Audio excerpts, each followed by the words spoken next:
देखो, एक वो सुबह से कई बच्चे पूछ रहे हैं, मैंने उनको बोला कि मैं क्लास में बताऊंगा, वो तैयारी करें। पशु परिचर की इतनी जोर शार से तैयारी चल रही थी, अभी बीच में नोटिफिकेशन आ गया सीईटी का पेपर पहले पशु परिचर का होगा दिसंबर में। अब उनकी समस्या ये होगी भी करें तो करें क्या। पशु परिचर बनना भी जरूरी है, उसको छोड़ नहीं सकते। सीईटी का पेपर ना दें या दें, अगर तैयारी करें तो दोनों की कैसे करें। सीईटी की तैयारी करना जरूरी है कि नहीं है, ये सबसे बड़ी समस्या आ रही है दिमाग में चल रही है कि सीईटी की तैयारी करा कि ना करा। तो पहली बात तो ये है कि सीईटी का पेपर आपने 100% देना पड़ेगा, और दूसरी बात ये कि सीईटी में बढ़िया नंबर लाने पड़ेंगे अगर रूल चेंज नहीं हुआ तो।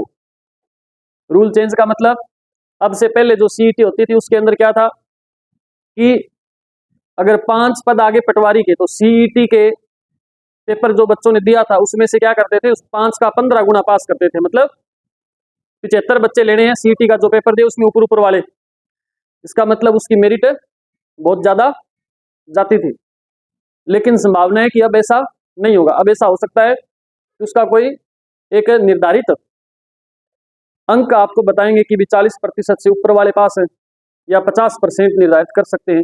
उससे ऊपर जितने भी होंगे वो सारे जो भी भर्ती आएगी उसमें बैठ सकेंगे।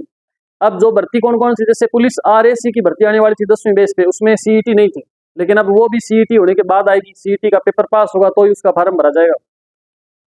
पटवारी की वैकेंसी है, उसके अंदर भी बैठना है तो आपको पहले सीईटी का पेपर पास करना पड़ेगा, फिर पटवारी का फॉर्म भरा जाएगा। मतलब 2 एग्जाम्पल मैंने बताया, ऐसी बहुत सारी तमाम भर्तियां जितनी भी आएगी, सारी की सारी भर्तियों में बैठने के लिए आपको सीईटी पास करना अनिवार्य है।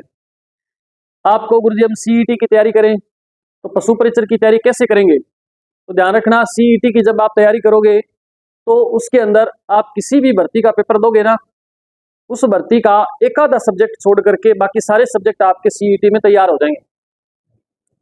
ठीक है, क्योंकि सीईटी के अंदर आपको गणित पढ़नी पड़ेगी, सीईटी में आपको रीजनिंग पढ़नी पड़ेगी, सीईटी में आपको हिंदी पढ़नी पड़ेगी, सीईटी में आपको अंग्रेजी पढ़नी पड़ेगी, सीईटी में साइंस पढ़नी पड़ेगी, सीईटी में कंप्यूटर पढ़ना पड़ेगा, सीईटी में करंट पढ़ना पड़ेगा, राजस्थान जीके पढ़ना पड़ेगा, इंडिया जीके पढ़ना पड़ेगा, वर्ल्ड जीके पढ़ना पड़ेगा।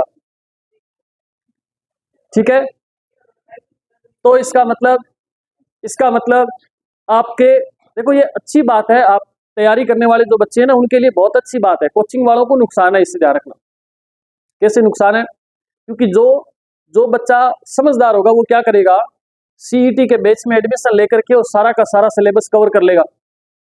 आपने सारा सब्जेक्ट पढ़ लिया टोटल, अब कोई भी वैकेंसी आए उसमें आप फिर से कोचिंग आने की आपको जरूरत ही नहीं पड़ेगी, क्योंकि कोई वैकेंसी आएगी उसमें ज्यादा 5 सब्जेक्ट है, मान लो किसी में कंप्यूटर है, साइंस है, मैथ है और जीके है, तो 4 सब्जेक्ट आप सीईटी में तैयार कर चुके, बढ़िया नोट्स बने हुए, आप उसको घर पे पढ़ेंगे तो सिलेक्शन हो जाएगा। या इसके अलावा भी कोई वैकेंसी है, जैसे राजस्थान जीके किसी में नहीं है, मान लो एसएससी जीडी की भर्ती है, तो एसएससी में इंडिया जीके तैयार कर लिया, साइंस कर ली, करंट कर लिया, और आपने मैथ तैयार कर ली, रीजनिंग कर ली, हिंदी कर ली, तो बस फिर कोचिंग आने कहाँ जरूरत पड़ेगी। कहने का मतलब है कि सीईटी की जब आप तैयारी करोगे तो सारी भर्तियों की तैयारी ऑटोमेटिक हो जाएगी आपकी। इसलिए सीईटी पे पूरा फोकस रख करके और बढ़िया शानदार तैयारी कर लो, ताकि बार बार आपको लूटे नहीं कोचिंग वाले। खुद लुटवाने के लिए चले जाते हो कि गुरुजी मैं तो दोबारा तैयारी कराऊंगा, मास्टर ये क्या मैं क्या ना करो, दोबारा 5 बार ही करो चाहे। और ये बताता हूँ, घर पे नहीं पढ़ोगे तो चाहे 5 बार क्या 20 बार कर लो, है ना। ऐसी कंडीशन भी आ जाती है कईयों की, बाप बेटा इकट्ठा कोचिंग जाने लग जाए।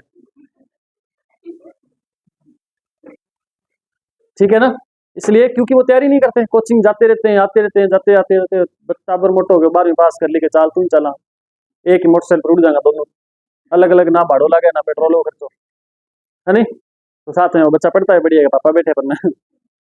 इसलिए अगर नहीं पढ़ते तो ऐसे होता है, और पढ़ लोगे, अगर पढ़ लोगे तो, ये केवल पापा की बात नहीं मम्मियों की भी बात कर रहा हूं मैं, खुश मत होना ज्यादा। ठीक है, पापा से ज्यादा मम्मियां तैयारी करती है, मैंने देखा है कईयों को। माँ बेटी तो ये काफी एग्जाम्पल देखा है, माँ और बेटी दोनों कोचिंग जाते हुए देखा है मैंने। बाप बेटे तो फिर बाप पे तो चलो जिम्मेदारियां बढ़ जाती है ज्यादा, तो बेचारा तैयारी के लंबे समय कर नहीं सकता। कई महिलाएं होती है पहले उनकी आंखें खुलती नहीं है, बाद में उनको लगता है भी काम भेजा करावा करे, फिर भी सोचा किन्नर किन्नर लारा चढ़ावा की, तो या तो सिलेक्शन हो जाए उनकी, 2-3 साल तो लारा चढ़ाओ, तो इसलिए वो फिर ऐसे करते हैं। ओके, तो अब सीईटी की तैयारी आपको करनी पड़ेगी बेटा सभी को। सीईटी के फार्म कब भरे जाएंगे, तो सीईटी के फार्म स्टार्ट हो जाएंगे कभी भी हो जाए, चाहे आपके पेपर से 5 दिन पहले भरवा ले, आपको कोई उससे लेना देना नहीं है, जब स्टार्ट होंगे तब भर देंगे। लेकिन एग्जाम डेट तो फिक्स कर दी ना उसकी, पेपर जिस दिन होना है वो आपको बता दिया किस दिन आपका पेपर लेंगे। फार्म जब भी भरवाएं आप भर देना, बस आप तैयारी करो उसकी। अब भी कई बच्चे ये सोच रहे हैं फार्म तो भर दो। अरे फार्म क्या करेगा तू भाई, तो तैयारी करनी कर तू। सही बात है, ठीक है, ओके। अब सीईटी का कोई संशय आपके दिमाग में नहीं रहना चाहिए। और दूसरा ये है कि पशु परिचर की जो तैयारी करने वाले बैग भाग आप कंप्लीट कर रहे हो, साथ में एक बार कंप्लीट हो जाएगा ये 15-20 दिन में, मेरे को लगता है कंप्लीट हो जाएगा। फिर आप चलने दो तैयारी को, बस सीईटी की तैयारी होती रहेगी आपकी। और सीईटी का पेपर देने के बाद फिर पशु परिचर वाले क्या करेंगे, फिर टेस्ट सीरीज ज्वाइन करना आप ओनली। फिर घर पे पढ़ना आप, चाहे पशु परिचर की तैयारी करो किसी की करो, फिर आपका सिलेक्शन होगा आराम से।